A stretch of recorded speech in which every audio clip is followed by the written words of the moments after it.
Bienvenidos a Misterios Expuestos. Donde quiera que estés y hasta donde sea que nos escuches, te damos la bienvenida.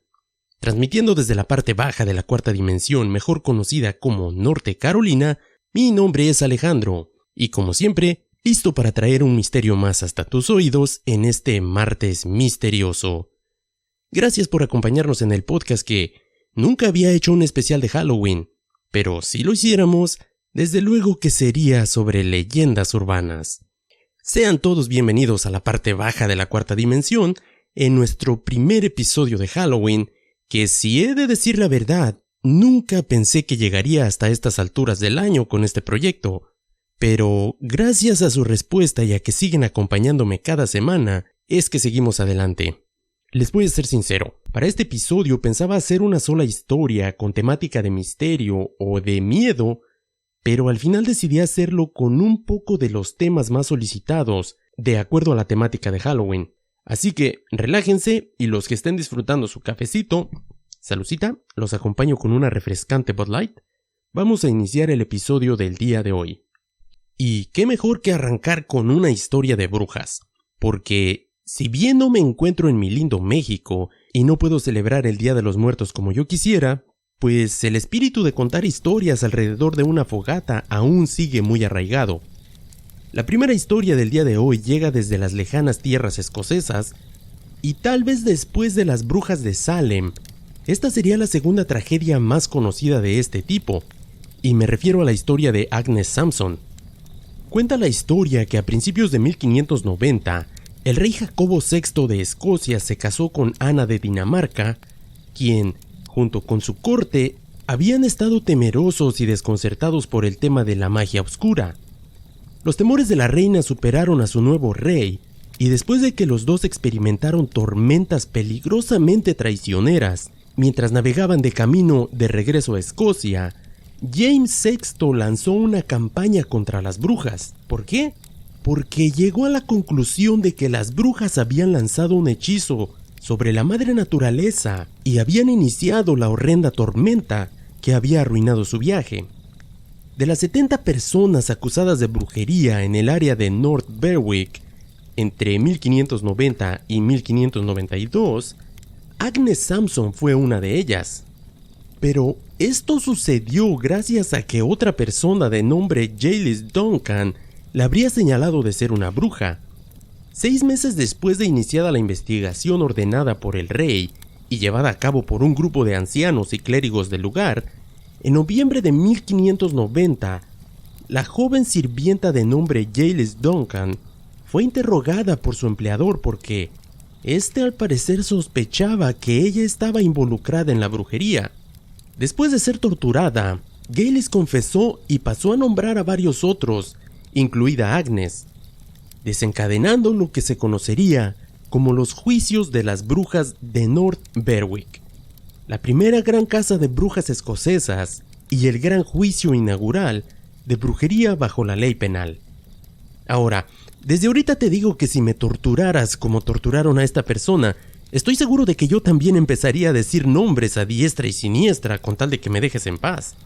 Pero a pesar de la acusación inicial, Agnes no había sido detenida durante las investigaciones de primavera anteriores, permaneciendo en libertad hasta después de Halloween.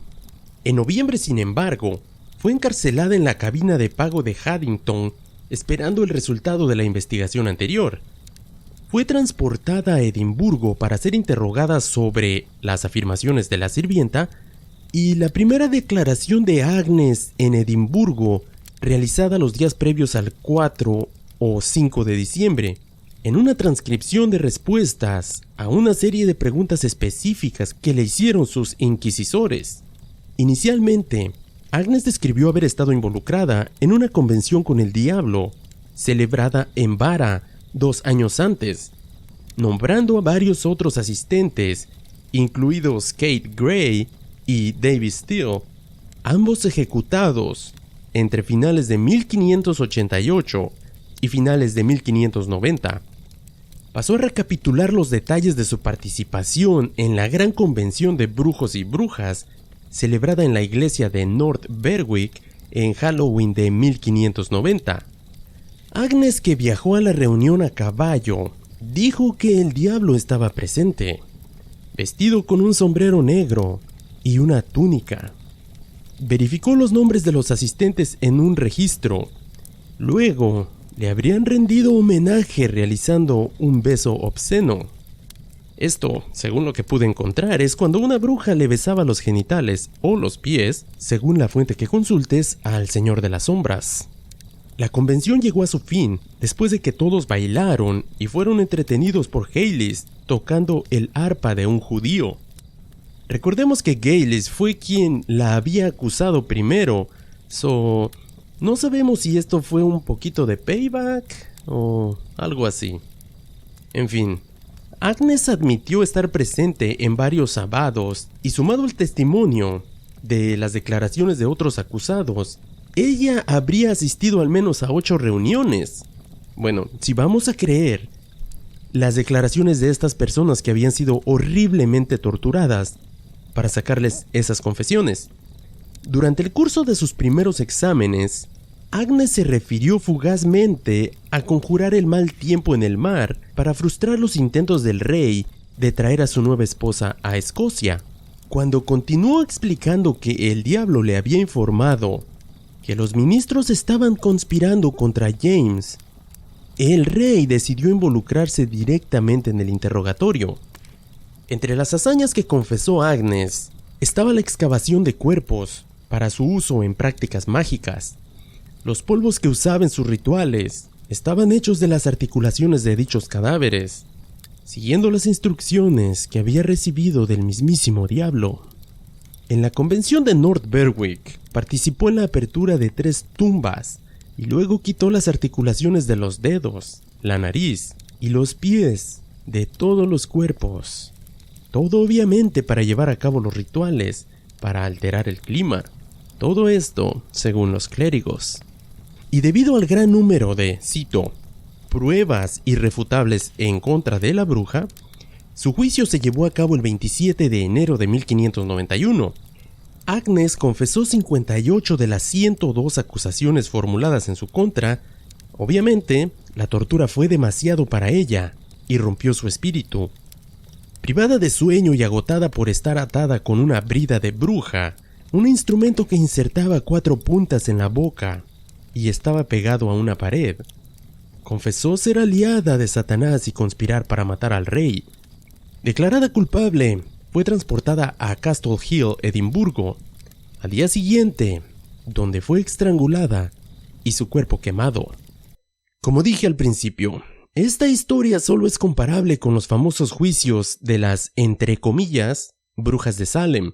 Digamos que en esos tiempos la razón más mínima, y la mayoría de las veces inventada, podría llevarte directamente a la hoguera, y no precisamente a contar historias como lo estamos haciendo en este momento.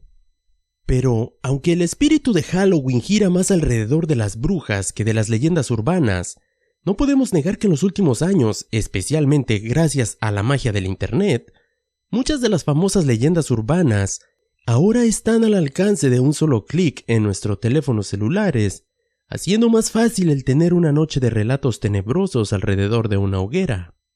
Y al hablar de este tipo de historias, no podemos dejar de lado las historias japonesas, y no solo debido a que este país asiático es uno de los más ricos en el folclore, sino a que sus historias y la mitología japonesa en sí está llena de cosas que te darán escalofríos. ¿Recuerdas la imagen de Samara con su pelo largo arrastrándose a través de los televisores en la película The Ring? ¿O escuchar ese extraño maullido del chico gato en la película The Grudge? Gracias a las películas populares, Japón es mundialmente conocido por sus fantasmas y monstruos realmente espeluznantes. Y un dato curioso que quiero mencionar es que las historias de fantasmas son a propósito de octubre en Occidente, o sea en este lado del mundo, pero en Japón las historias de fantasmas tienden a contarse en el verano. Aún así, en el espíritu de Halloween, echemos un vistazo a una de las historias de fantasmas japonesas más populares y famosas. Y de antemano, quiero pedir disculpas por todas las malas pronunciaciones que voy a hacer en esta particular leyenda, porque estoy seguro que voy a masacrar y a asesinar muchas de ellas. En fin, están advertidos. Según la leyenda, Kuchisake Onna, que se traduce como la mujer de la boca abierta, era una mujer que fue mutilada durante su vida, con la boca cortada de oreja a oreja. En algunas versiones de la historia, Kuchisake Onna fue la esposa o concubina adúltera de un samurái durante su vida. Al haber descubierto la infidelidad, el samurái habría ido en busca de la persona con la que ella lo había engañado, pero en contra de lo que todo mundo supondría que pasaría, este solo le habría preguntado el por qué con ella. Habiendo tantas mujeres en la aldea, ¿por qué tenía que haber sido con ella? A lo que la otra persona le habría contestado que, cito, porque ella era la más bonita del lugar. Cuenta la leyenda que el samurái simplemente habría dado la vuelta y se habría ido del lugar en busca de su esposa. Como castigo por su infidelidad, su esposo le cortó las comisuras de la boca de oreja a oreja para que nadie más volviera a fijarse en su belleza. Otras versiones de la historia incluyen que su boca fue mutilada durante un procedimiento médico o dental, que fue mutilada por una mujer que estaba celosa de su belleza, o que su boca estaba llena de numerosos dientes afilados.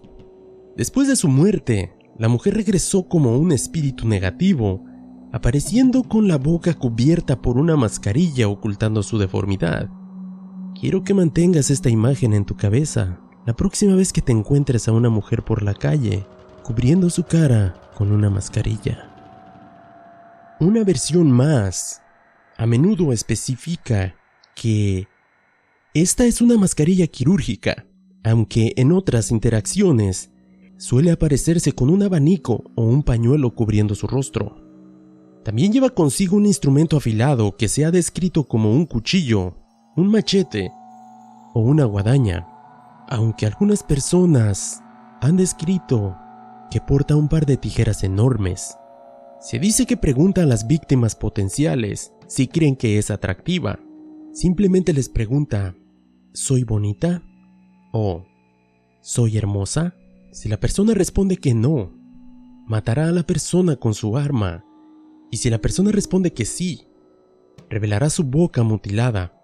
Luego repite la pregunta, ¿incluso así, crees que aún sigo siendo bonita?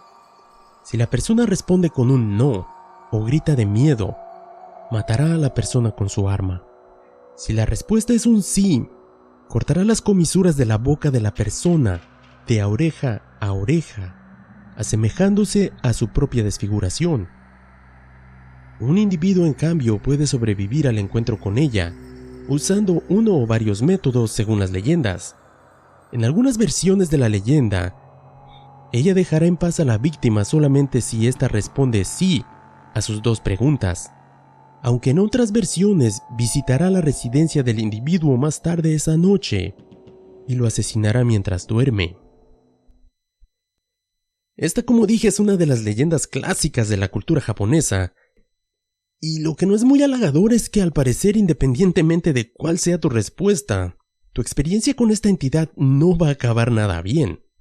Ahora, cambiando un poquito de rumbo, la siguiente historia es sobre uno de los temas posiblemente más solicitados en cuanto a fenómenos extraños se refiere. Desde que iniciamos el podcast, con el episodio número 1, Saltos en el Tiempo, muchísimas personas me han pedido que vuelva a hablar de ese tema. Y sí, ya lo sé, ese episodio es tal vez el más difícil de escuchar debido a que, la verdad, si voy a ser sincero, no tenía ni idea de lo que estaba haciendo en cuanto a calidad, sonido, y como algunos de ustedes me han dicho, la voz me temblaba como una gelatina. Pero, hey, todo mundo tenemos que empezar en algún lugar, ¿cierto? Y si soy sincero, tal vez algún día que tenga tiempo de sobra, lo que es muy difícil, si tomas en cuenta que trato de liberar un episodio cada semana, o por lo menos lo he hecho por los últimos 33 capítulos, y obviamente, si se han dado cuenta, trato de no simplemente pasar las historias tal y como vienen, sino que siempre trato de ahondar un poquito más en los temas. Y el hecho de que mi trabajo, el cual, como muchos lo saben, o por lo menos las personas que me conocen, es de alrededor de 60 horas o más por semana, pues no queda mucho tiempo libre. Pero en cuanto tenga un poco de tiempo pienso regrabar ese episodio. Muchas personas lo han solicitado y tal vez algún día lo haga. Pero hasta ahorita no hay promesa de nada. Espero hacerlo, espero sí regrabar por lo menos el episodio número 1, pero no prometo nada todavía. En fin, vamos a la historia. Un domingo por la mañana en 1957, en el corazón rural de Inglaterra, lo que le sucedió a estos 3 cadetes esa mañana de octubre hace más de 50 años sigue siendo un misterio. Participaban en un ejercicio de lectura de mapas que debería haber sido algo sencillo. La idea era navegar a través de 4 o 5 millas de campo hasta un punto designado. Luego, regresar a la base e informar lo que habían visto, que, si todo hubiera salido según lo planeado, debería haber sido el pintoresco pueblo de Kersey en Suffolk, aunque, por alguna razón, esa mañana encontraron mucho más de lo que estaban buscando. Mientras más se acercaban a la pequeña aldea, más se preguntaban si estaban en el lugar correcto.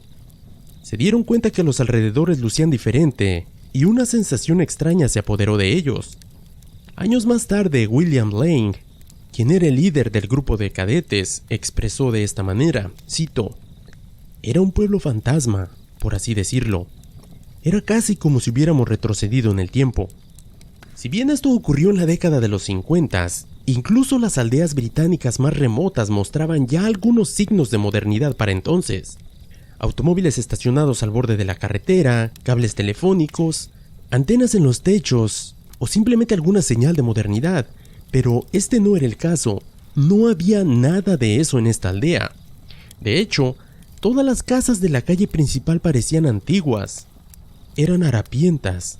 Se notaba que habían sido hechas por personas comunes, con entramado de madera de apariencia casi medieval, pensó el cadete.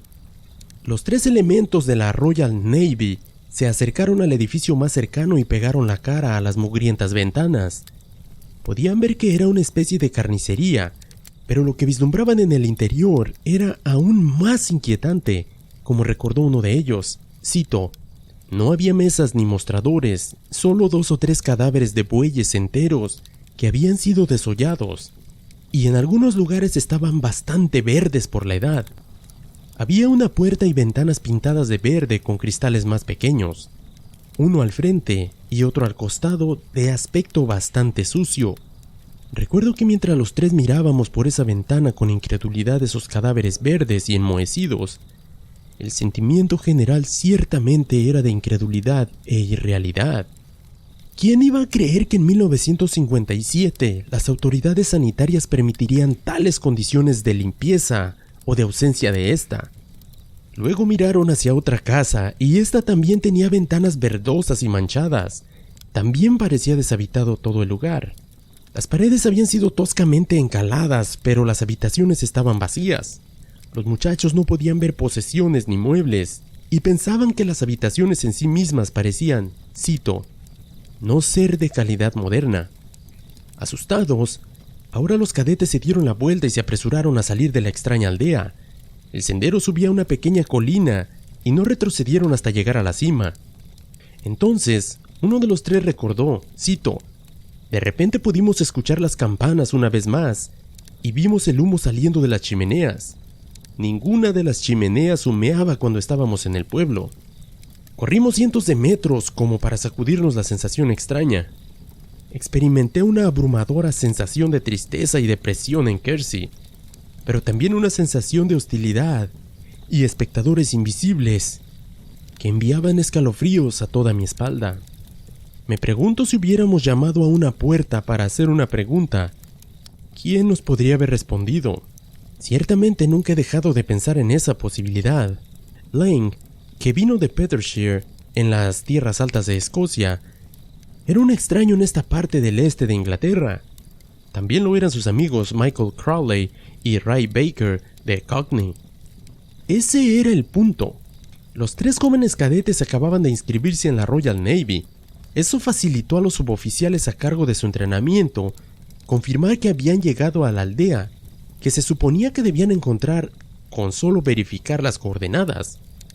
Tal como estaban las cosas, sus superiores, recordó Lane, se mostraron bastante escépticos. cuando les contaron su extraña experiencia, pero simplemente se rieron y estuvieron de acuerdo en que habíamos visto el pueblo de Kiersey.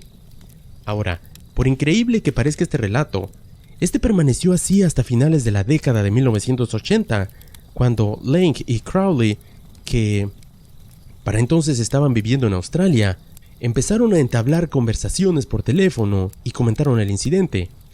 Mirando los detalles, pensó que era posible que los tres cadetes hubieran visto a Kiersey, pero no como era en 1957, sino como había sido siglos atrás. Una larga correspondencia entre estas personas intercambiando conversaciones, como ya dije, y una incursión en las bibliotecas locales con la ayuda de un historiador de Kiersey ayudaron a confirmar esa opinión en 1990. Lang voló a Inglaterra y los dos hombres caminaron por el pueblo, reviviendo la experiencia, el detalle de sus recuerdos y algunos descubrimientos bastante peculiares. Entre los detalles más impresionantes estaba el darse cuenta de que la casa que Lang había identificado como una carnicería era una residencia privada en 1957, cuando sucedió el incidente, y seguía siéndolo cuando fueron a revisarla en 1990. Ahora, se dieron cuenta, gracias a este historiador del lugar, que dicha construcción databa del año 1350, y en realidad había sido una carnicería donde los aldeanos solían comprar, y pudieron rastrear los registros por lo menos hasta 1790. Lo que también es sorprendente es el hecho sugerente de que la temporada parecía cambiar cuando los cadetes entraron al pueblo. Dentro de Kiersey, recordó Lang, estaba verde, y los árboles eran de ese magnífico color verde que solo encuentras en la primavera o a principios del verano. Pero recordemos que ellos estaban en otoño. Luego estaba el rompecabezas de la iglesia del pueblo. Lang notó que el grupo no la había visto después de que descendieron al pueblo. Y además hablan de este silencio extraño. De hecho, recordó explícitamente que no había ni rastro de una iglesia cuando llegaron a la colina desde donde se observaba el pueblo. Ciertamente lo habría visto porque tenía un campo de observación de 360 grados, dice esta persona. Pero cuando divisaron el lugar desde lo alto de la colina, podían escuchar campanas. Crowley también recordó que no había ni una iglesia, ni un pub o bar como se le conoce comúnmente, todo lo cual parecía difícil de explicar, ya que la iglesia de St. Mary's en Kiersey data del siglo XIV y es el principal monumento de este distrito, fácilmente visible para cualquiera que pase por la calle principal. Ahora, basándonos en la historia de la iglesia de St. Mary's, se empezó a interpretar esta anomalía como evidencia para ayudar a precisar la fecha probable en la que Lang y sus compañeros habrían visitado el pueblo. Teniendo en cuenta que la construcción de la torre se detuvo por los estragos de la peste negra en 1348 y hasta 1349, suceso que mató a la mitad de la población de este lugar, llegando hacia la conclusión de que los cadetes podrían haber visto cómo había sido después de la plaga, cuando el caparazón de la iglesia a medio construir habría sido posiblemente ocultado por los árboles.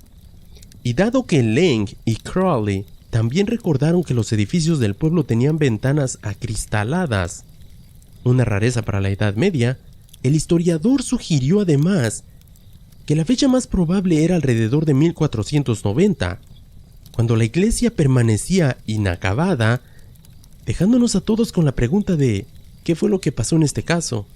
O mejor aún, ¿cómo fue que sucedió? Y si esto le daría validez a las otras historias de saltos en el tiempo que hay allá afuera. Porque este es uno de los casos que, mediante récords históricos, han podido corroborar muchos de los detalles que pudieron ver en este extraño evento. Es una historia increíble, pero bastante extraña. Ok, vamos a un pequeño break y cuando regresemos te voy a contar sobre una peculiar historia del área donde yo vivo. No te vayas, regreso en un minuto.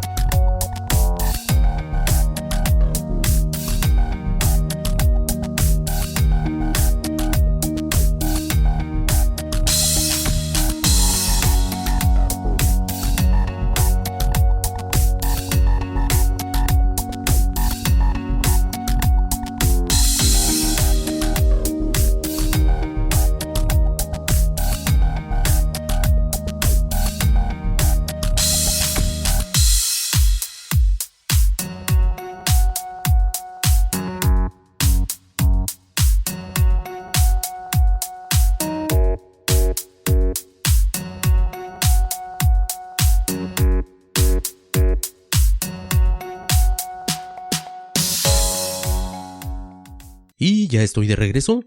Muchas gracias a todos los que continúan conmigo en este pequeño especial de Halloween, que aunque no son historias terroríficas, espero que por lo menos hagan que te preguntes ¿qué es lo que está pasando allá afuera con estos relatos tan misteriosos? Ya sabes que mi podcast es clasificación PG-13 y precisamente es para que puedas seguir tú mismo recontando estas historias a alguien más. Todos hemos escuchado alguna vez una historia relacionada con el hitchhiker fantasma o la persona que es recogida de la carretera y te pide que la lleves a algún lugar solo para darte cuenta, una vez de que llegas ahí, que la persona ha desaparecido. En algunas variaciones, además se habla de que no desaparece, pero cuando el conductor regresa para buscar, generalmente en esta variación es una bella mujer, le informan que esa persona murió hace tiempo. La segunda variación es más común en Latinoamérica y pareciera que cada ciudad tuviera su propia versión. Creo que ya se dieron cuenta por qué lado voy y qué tipo de historia es la que voy a contarles. Pero, ¿qué pasa cuando descubres que esa historia es real? Y aún mejor, ¿qué pasa cuando sucede en la carretera que tienes que recorrer a diario a las 4 de la mañana de camino a tu trabajo? Bienvenidos a la parte baja de la cuarta dimensión. O debo decir, bienvenidos a mi historia. Historia que no descubrí sino hasta hace un par de semanas. Y no sé cómo me voy a sentir la próxima vez que maneje por este lugar. Espero que la disfruten. Es la historia de Lydia, el fantasma del puente de Jamestown.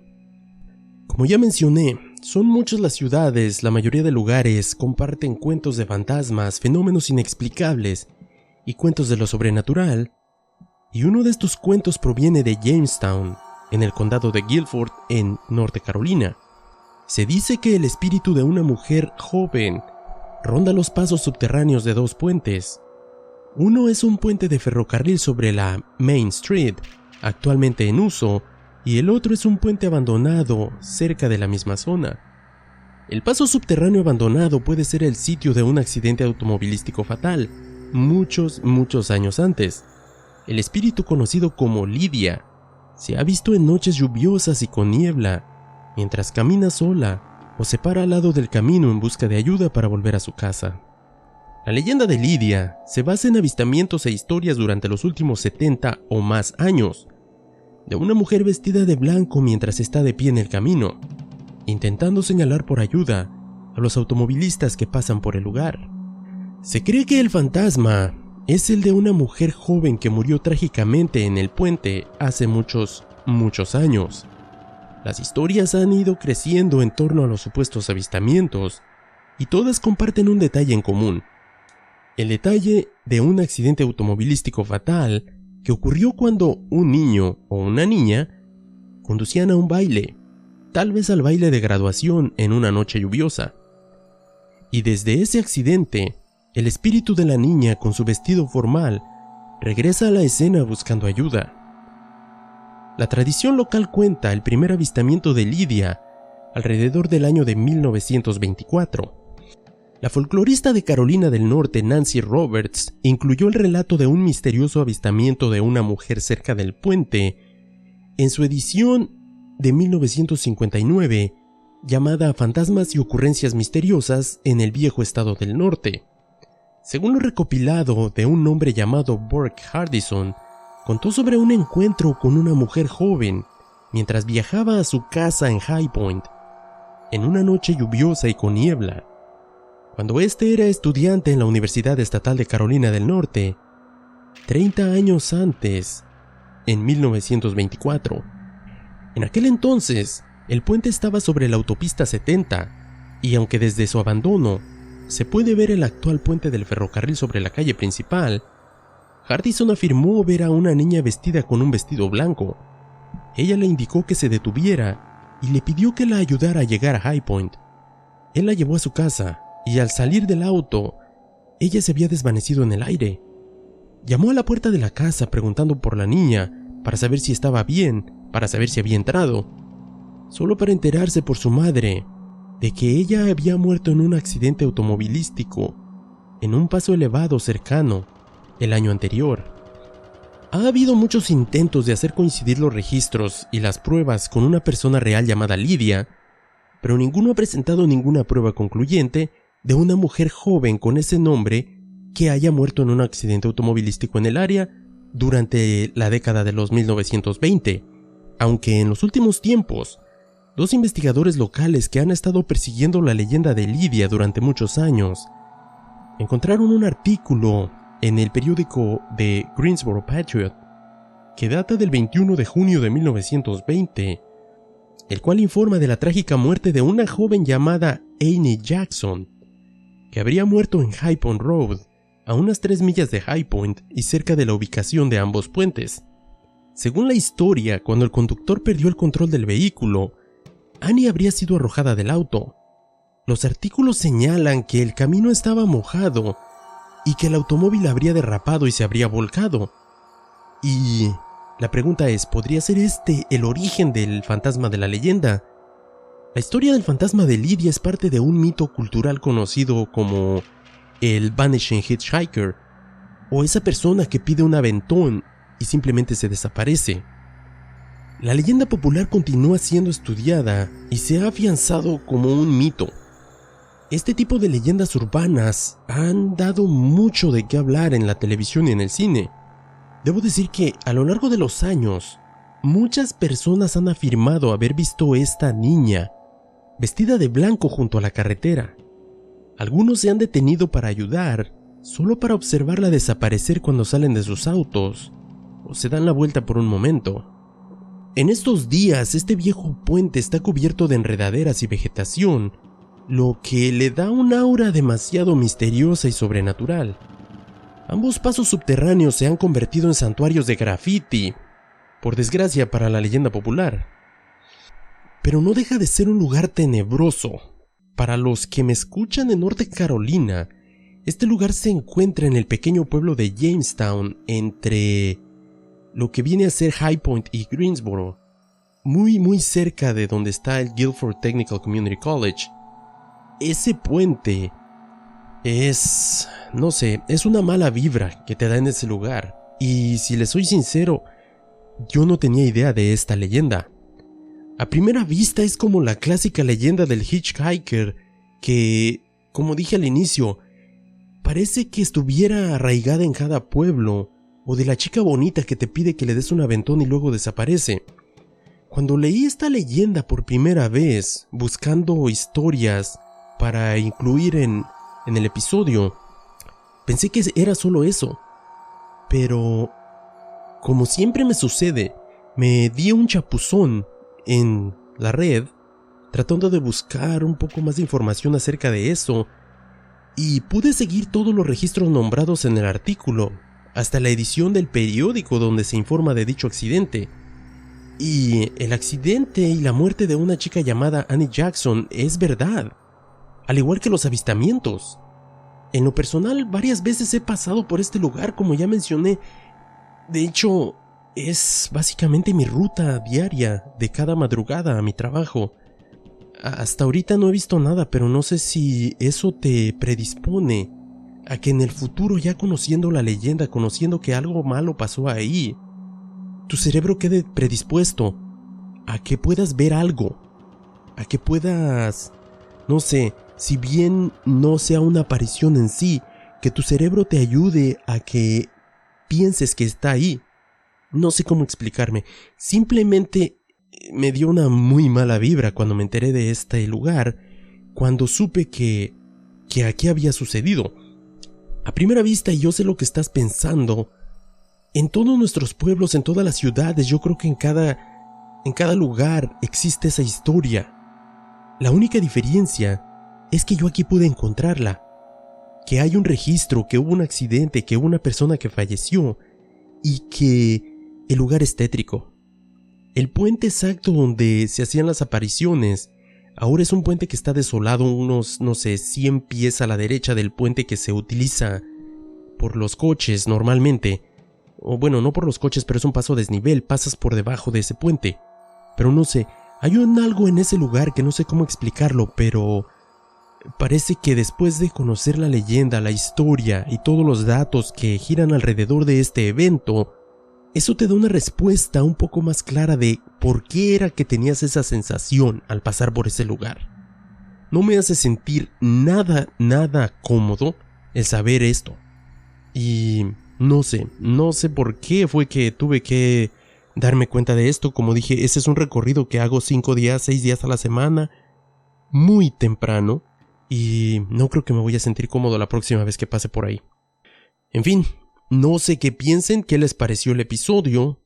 Quiero que me dejes tus comentarios. Si te gustó, si no te gustó, también ya lo saben, recibo de todo. Y antes de terminar, quiero agradecer a todas esas personas que me hicieron llegar sus opiniones, sus comentarios y sobre todo su apoyo. Después del último episodio que sacamos al aire, el caso de Vanessa Guillén, gracias a todas esas personas que interactuaron conmigo. Yo sé que no fui el único que se sintió de esa manera y me hizo sentir mucho mejor. Saber que no fui la única persona que sintió que se le revolvieron los intestinos con esa historia. En fin, se los agradezco a todos su apoyo, muchas gracias, ya lo saben, sin ustedes pues simplemente no tendría sentido seguir haciendo este podcast. Si no hay quien lo consuma, no hay motivo, no hay una razón para hacerlo. Así es que, ya lo sabes, mi nombre es Alejandro, transmitiendo desde el punto más alto de Norte Carolina. Como siempre, mantén la mente abierta, manténganse misteriosos.